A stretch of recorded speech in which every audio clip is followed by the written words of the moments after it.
React.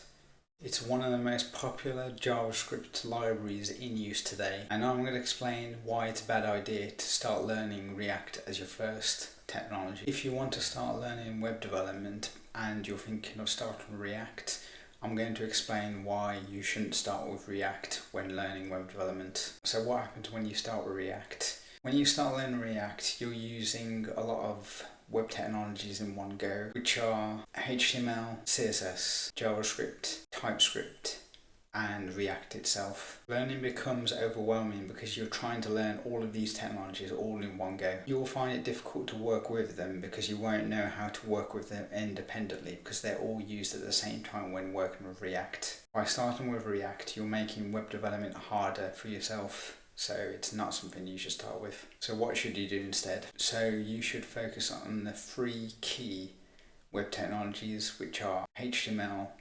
CSS, and JavaScript. Once you've learned how to program with these web technologies, then you should start building projects with these web technologies. Once you've gotten familiar with building websites with these three, then depending on what path you take, I will cover the steps for both of them. So the paths are front-end developer path or full stack developer path.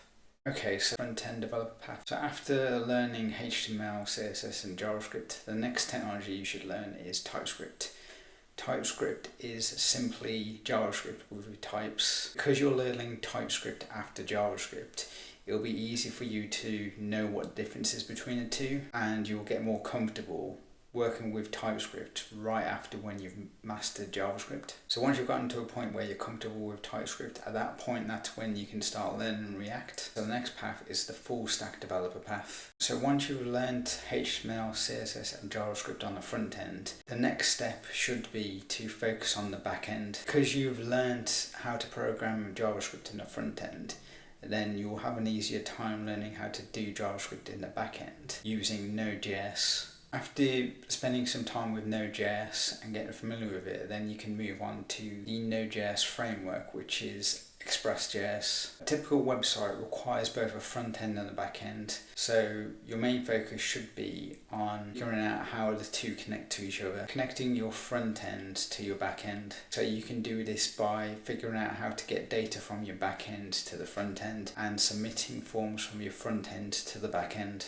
After covering the back end, the next step would be to use a database. The two choices that I'd recommend for a database when you learn the web development is either MongoDB or PostgreSQL. If you're just starting off, I'd recommend MongoDB because it's easier, and then moving on to PostgreSQL after having spent some time with Mongo. So after covering the database, you'll be in a position where you can build a full stack application for all the technologies that you need. After covering the database, you'll be in a position where you can build a full stack application with all your technologies that you need. And then at this point, this is when you can move on to TypeScript and then React. So that covers both the front-end developer path and the full stack developer path. And on either of those two paths, that's when you'll be able to easily master React. I have a detailed roadmap available which shows you how to get started in web development. The link is in the description of this video below. I hope this video has been helpful to you.